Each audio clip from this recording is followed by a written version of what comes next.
Dans cette vidéo, on va partir d'une thèse d'investissement simple pour pouvoir essayer de trouver des crypto-monnaies à fort potentiel, des crypto-monnaies pépites.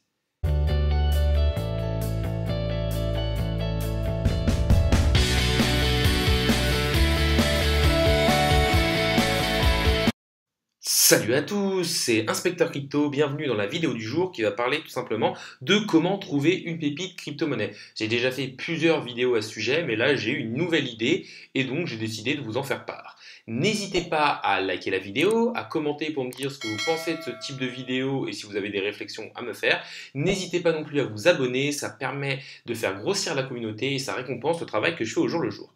Alors pour faire cette vidéo, en fait, je me suis basé tout simplement sur un constat, c'est que les crypto-monnaies qui explosent le plus sont les crypto-monnaies dans lesquelles les institutionnels et les investisseurs intelligents sont.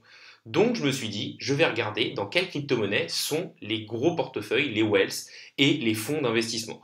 Pour ce faire, je suis tout simplement allé sur le site CoinMarketCap qui référencie plus de 18 000 crypto-monnaies, je crois, 18 234 crypto-monnaies, et ensuite je me suis amusé à mettre des filtres.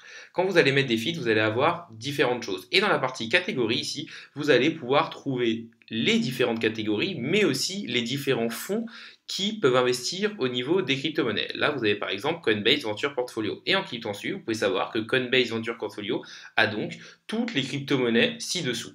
Et en me basant sur ce constat, du coup, j'ai fait un fichier Excel dans lequel j'ai répertorié les crypto-monnaies des différents fonds et ensuite j'ai essayé de voir combien de fois ces crypto-monnaies ressortaient au niveau des occurrences et ça m'a permis de savoir quelles crypto-monnaies étaient sous-évaluées ou alors très fortement soutenues par les investisseurs institutionnels. Voilà le fichier Excel dont je vous ai parlé. Donc ce fichier Excel va regrouper 31 fonds, vous pouvez voir là, donc Coinbase Venture, Free Arrow Capital, avec les différentes crypto-monnaies classées par ordre de capitalisation de marché. On peut voir qu'en tout 31 fonds, donc pour moi c'est quelque chose qui n'est pas exhaustif, mais qui est quand même assez complet et qui permet d'avoir un bon premier avis. Regardez où ont investi 31 fonds qui sont recensés sur CoinMarketCap, c'est quand même assez intéressant et ça permet de voir une première analyse et de mettre un premier feed sur certaines crypto-monnaies. Ensuite, j'ai fait une deuxième partie où il y a l'ensemble des crypto-monnaies qui sont dans ces fonds, c'est-à-dire 180 cryptos, et j'ai fait une formule pour savoir l'occurrence, c'est-à-dire combien de fois les crypto-monnaies étaient achetées par les fonds. On peut voir que le Bitcoin est retombé dans 22 fonds sur les 31, Ethereum 23 fonds, etc., etc.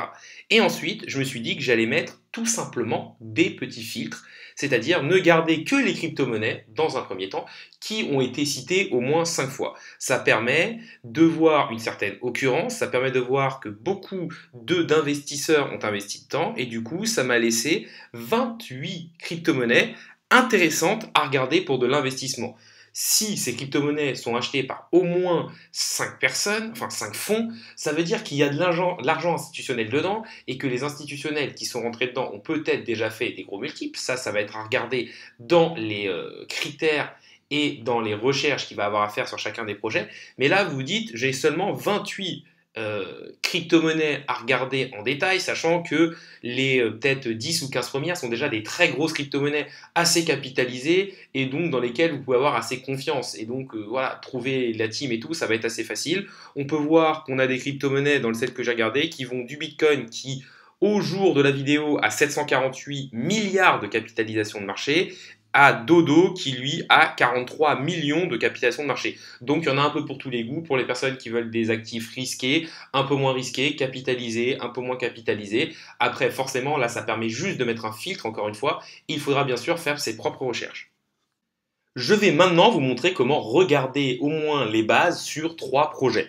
Je vais prendre premièrement Ethereum, qui est celui qui a eu le plus d'occurrences. 23 fonds sur 31 ont investi dans Ethereum et qui a une grosse capitalisation de marché. On va dire que c'est le moins risqué. Ensuite, je vais vous en prendre un de capitalisation de marché moyenne qui a quand même eu beaucoup d'occurrences, à savoir Oasis Network, avec quand même 10 occurrences pour une capitalisation de marché inférieure au milliard. Et ensuite, une plus petite capitalisation, 320 millions, le Nervos Network, qui lui a eu 8 occurrences. rien ne vous empêche de faire la même chose pour toutes les autres crypto-monnaies. Là, vous en avez que 28 à regarder, ça peut mettre un petit peu de temps, mais pas énormément non plus. Donc, on va passer sur Ethereum. Donc, Ethereum, on voit environ 300 milliards de capitalisation de marché, quelque chose d'assez gros. On voit que toute sa circulating supply est là. On sait qu'il est numéro 2 au niveau des crypto-monnaies, qu'il est quand même assez sûr. Si on regarde son graphique à long terme, on voit qu'il est quand même sur une belle tendance haussière, même si on a eu le retracement avec les derniers mois. Ça, c'est si on regarde le prix et la market cap, on voit qu'ils sont corrélés, donc il n'y a pas un énorme poids inflationniste sur cette crypto-monnaie avec énormément de jetons qui sont émis. Avec en plus le nouvel EIP qui est arrivé sur Ethereum, on sait que Ethereum est même devenu un peu déflationniste du coup parce qu'ils font du burn de tokens. On sait que c'est l'application et la plateforme décentralisée qui permet et qui a le plus de développeurs, qui recueille le plus d'applications décentralisées. On sait qui est son CEO, Vitalik Buterin. On sait qu'il y a énormément d'équipes derrière. Voilà, on a énormément de connaissances sur Ethereum. On sait que c'est un projet très solide qui devrait être là dans les années à venir. Et on sait qu'aussi, lors de cet été, on devrait avoir une nouvelle mise à jour qui le fera passer en proof of stake et qui le rendra donc, on va dire, moins énergivore et qui devrait faire encore évoluer sa technologie. Si on va un peu plus loin, on peut aussi aller sur CoinGecko et regarder, on va dire, tout ce qui est social. On peut voir qu'il y a énormément de subscribers au niveau de Reddit. On peut voir que le nombre de followers sur Twitter est élevé. On peut voir aussi que les deux, que ce soit au niveau des abonnés Twitter ou Reddit, on a une adoption régulière. Voilà, beaucoup de choses nous montrent qu'Ethereum est un projet très solide. La deuxième crypto-monnaie qu'on va regarder, c'est Oasis Network. Oasis Network qui est 86e en termes de market cap, avec une capitalisation de marché aux alentours des 725 millions de dollars. Donc quand même quelque chose d'assez gros. Ce qu'on peut voir, c'est que la total supply sera de 10 milliards d'Oasis Network et que pour l'instant, on en a 3,49 milliards en circulation. Ce qui fait que sa circulating supply est pour l'instant de 35% qui sont sur le marché. Donc il faut s'attendre quand même à une pression baissière au niveau du jeton parce qu'il reste encore 65% de la supply qui doit arriver sur le marché. Maintenant, autre chose à regarder. On peut aller voir son graphique. On voit qu'on a quand même eu une belle correction sur le Oasis Network. Si on regarde au niveau de sa market cap et de son prix, on voit qu'elles se sont recorrélées depuis un moment, mais que là, on a une énorme montée, alors qu'au niveau du prix, pas tant que ça. Ça, c'est aussi la libération des jetons qui met cette petite pression sur le token. Si maintenant, on va voir Oasis au niveau de son site, on peut voir que c'est une plateforme de smart contract qui met en œuvre la protection des données sensibles et qui va donc permettre une finance plus ouverte et des données au niveau de tout ce qui est économique. Donc voilà, c'est quand même un très bon projet, Oasis Network. Si on va regarder au niveau de ses abonnés et au niveau de tout ce qui est social, on peut voir que ses abonnés Reddit, 8621, c'est pas la même folie que ce qu'on a eu sur Ethereum. Au niveau de Twitter, on voit qu'on est actuellement à 143 000 abonnés, que ça monte régulièrement. Ça reste quand même un projet assez solide pour moi, qui a de quoi marcher dans les années à venir, qui peut être encore là dans les années à venir. Après, forcément, c'est à vous d'aller sur leur site, de regarder l'écosystème d'Oasis Network, sa communauté, etc., etc. Allez voir le white paper. Là, l'objectif, c'est juste de vous montrer rapidement est-ce qu'il y a des gros warnings. Là, le seul point négatif que je vois, c'est qu'on a quand même une circulating supply seulement à 35%. Donc, il faut peut-être regarder la tokenomics pour voir s'il ne va pas avoir des grosses libérations de jetons qui pourraient pousser le prix à la baisse. Mais sur du long terme, ça semble être un très bon investissement. Passons maintenant sur le troisième projet, à savoir Nervos Network. Nervos Network est 151e avec une market cap de 308 millions de dollars. Donc quelque chose d'intéressant, mais pas quelque chose d'énorme non plus. On peut voir que sa circulating supply, on a quasiment tout qui est sorti. Par contre, on ne voit pas de max supply, c'est-à-dire qu'ils pourront créer des tokens et donc que ça ne va pas être un token déflationnaire. On peut aussi regarder son graphique, on voit qu'on a quand même pas mal retracé, on était monté à 4 centimes, on est actuellement à 1 centime, donc une division par 4 du prix. On est d'un point de vue achat, est-ce que c'est intéressant? Oui, parce qu'on revient sur des plus hauts, des anciens plus hauts, donc ça peut être un point intéressant de rentrer. Et quand on met sa market cap par rapport à son prix, on voit que le graphique n'est pas exactement pareil, mais qu'il n'y a pas non plus une énorme impact de la libération de tokens. Maintenant, si on va voir sur le site de Nervos Network c'est quoi? ça va être une blockchain qui va avoir deux couches. Il va avoir Nervos qui va s'occuper de l'espace de stockage et qui est en proof of work. Et ensuite, il va avoir Godwoken qui va plus s'occuper de la partie smart contract. Si on regarde, et ce qui est intéressant, c'est qu'on voit qu'au niveau de Nervos, il y a une roadmap pour 2022. Et ça, c'est quand même intéressant avec par exemple des bridges pour être au niveau cross-chain. Et le fait que cette blockchain se mette au niveau de 2022, se projette au niveau de 2022 avec une vraie roadmap, c'est quelque chose d'intéressant. On peut aussi noter que la DeFi est en train de se lancer sur Nervos, mais qu'ils sont un peu en attente de projets pour que ça explose littéralement. On sait aussi que la team est connue. Et autre chose à regarder, c'est bien sûr les indicateurs sociaux. On voit quand même pas mal de personnes au niveau de Reddit, avec plus de 17 000 personnes et 90 000 personnes sur Twitter, avec une courbe en réelle adoption de manière régulière. Donc pour résumer, Nervos, un projet qui semble plutôt pas mal, là qui a pas mal retracé, peut-être parce qu'on est depuis plusieurs mois quand même dans une situation de marché où le Bitcoin a du mal à repartir dans des plus hauts historiques et donc forcément l'ensemble du marché baisse et les projets un peu moins capitalisés un peu plus, mais en tout cas d'un point de vue fondamental, ça semble être quelque chose de vraiment très intéressant.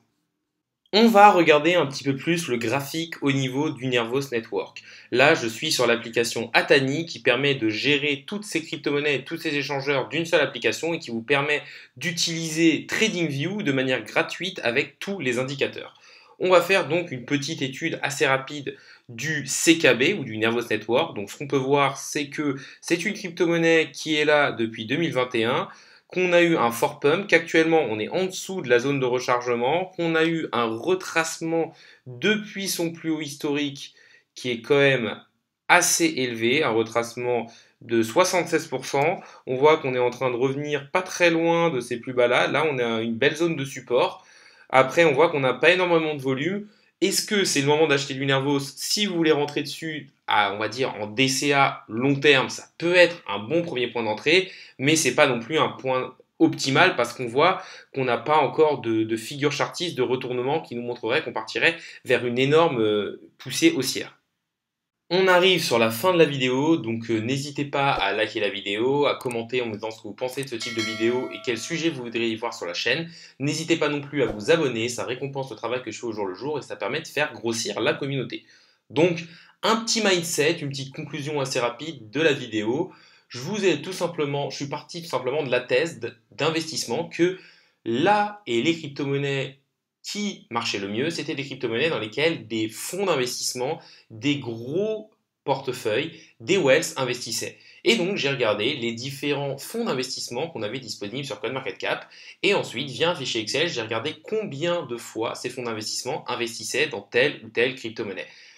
Ça a permis de me faire une certaine liste.